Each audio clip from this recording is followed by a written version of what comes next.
Hello everyone, welcome to another Rick's Picks. Today I'm going to be doing my review of the Turtles of Grayskull figure Man-at-Arms. So what I'm going to do is I'm going to take a look at them in packaging.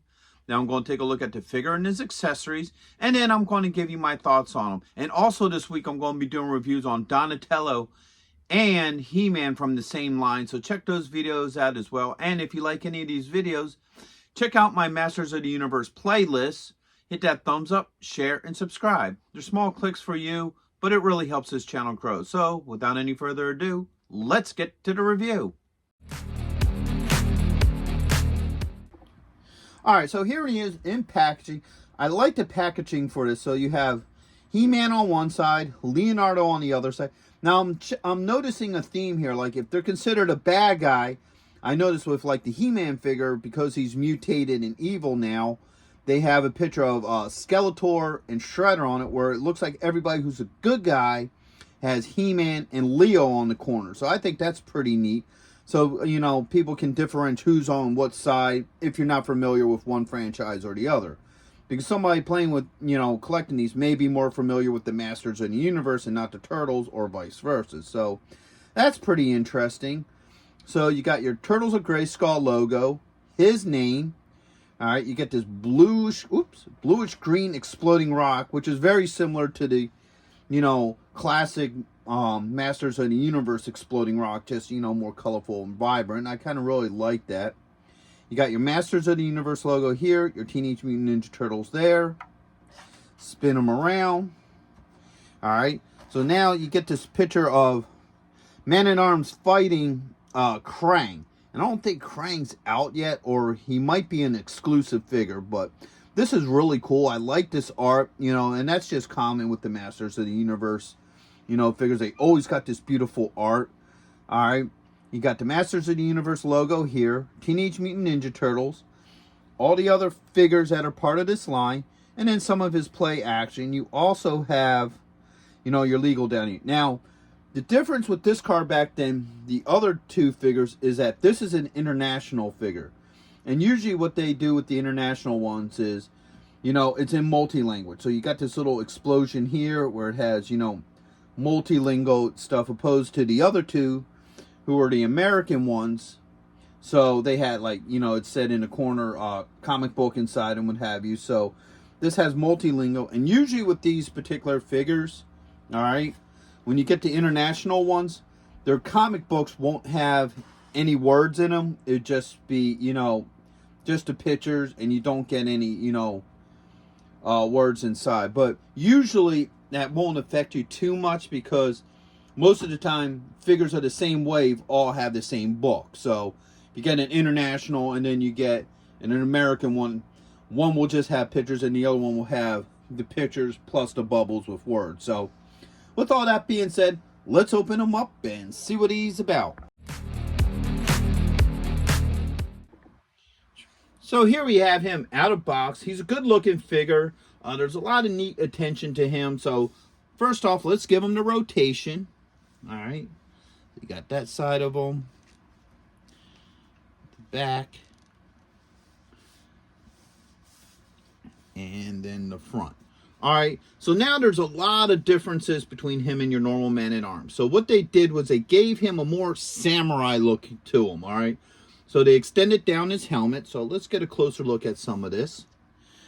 All right, so as you see with the head, they extended down the helmet to give it more of a samurai kind of look.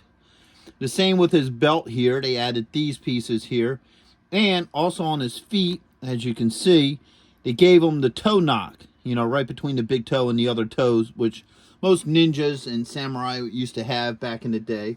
So they changed them up a little bit to give them kind of a martial arts look to go with the turtle figures. So let's start looking at some of his points of articulation. So the head does move, all right. You got a shoulder joint, all right. You have an elbow joint, and you also have a wrist joint. Now, get these arms up. You do have a joint here at the torso. All right.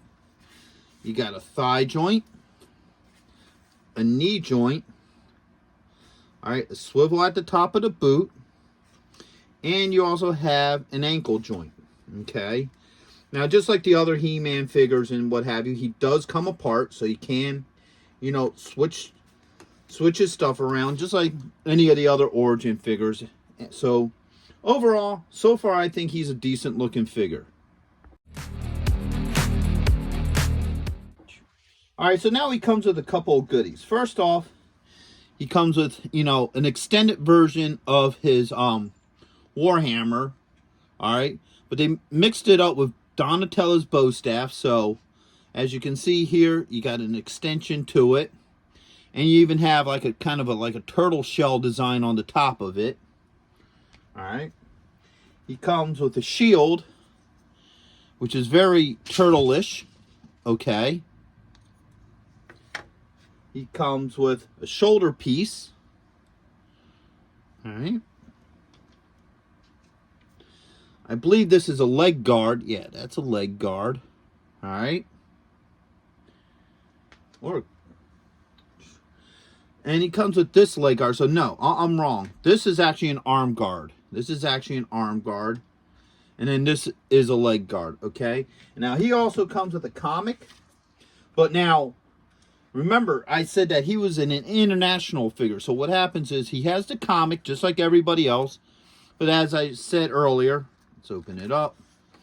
There are no word bubbles in it, okay? So it's just the artwork, no bubbles to it. So this is always something you want to think about, whether you want to get the international figures or do you want to get, you know, the American figures, because of the factor the international ones, the card backs are different and the comics are different.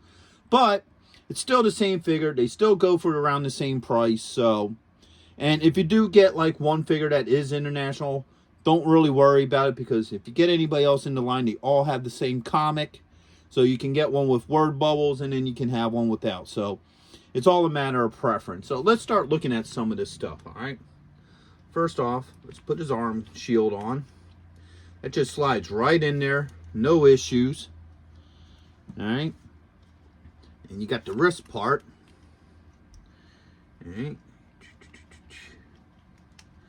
All right, that slides right on there too. Boom. Now you have the wrist. So now this arm is completely covered with armor. All right. And then let's take this off. Get that on there. All right. So the leg armor fits on nice. Now, if you want this to stay on, get it above the boot belt, and that will hold it in place. All right. So it doesn't fall loose.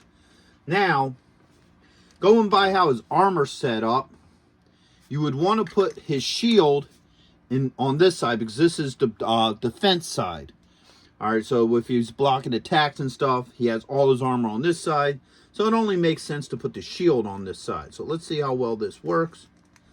All right, so that shield clips into his hand, nice and easy, no issues. And he can defend himself while on this hand. All right, he can block. So you can have him like this with the shield. Him like that. That way now he's ready for battle. This whole side of him's protected.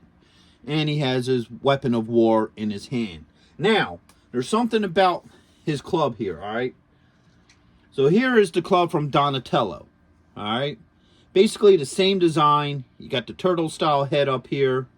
But now you have this piece here. And what is meant to happen is these two weapons go together, and now you got like a bow staff, all right, with both clubs on either side. So you could either give this to him or Donatello. So you can have him have it like this, or Donnie will get it as well, and we'll get into that with him as well once we take a look at that figure. All right.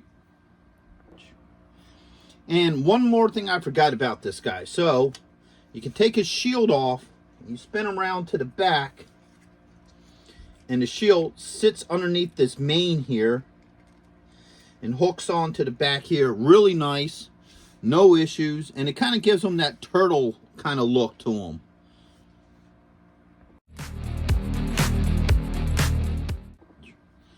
So overall, I think he's a really good looking figure. I like the whole look to him. I like how they give him that samurai kind of look, you know. It's a unique and different look for this figure, you know. other than, you know, any of his other variations. I do like him. I think he fits well on a shelf with the rest of your Origin figures. And I'm really looking forward to them doing more, excuse me, with this line. Now, all his joints work fine. I don't have any issues with his joints. I didn't need to heat any of them. All his weapons fit well. So I would definitely recommend this figure to anybody who's interested in the Turtles / Masters of the Universe. So with that being said, I hope you guys did like this review. If you did, go ahead and check out my Masters of the Universe playlist and my Teenage Mutant Ninja Turtle playlist. And also, if you like any of those videos, just hit that thumbs up, share, and subscribe. They're small clicks for you, but it really helps this channel grow. So, into the next one. Late.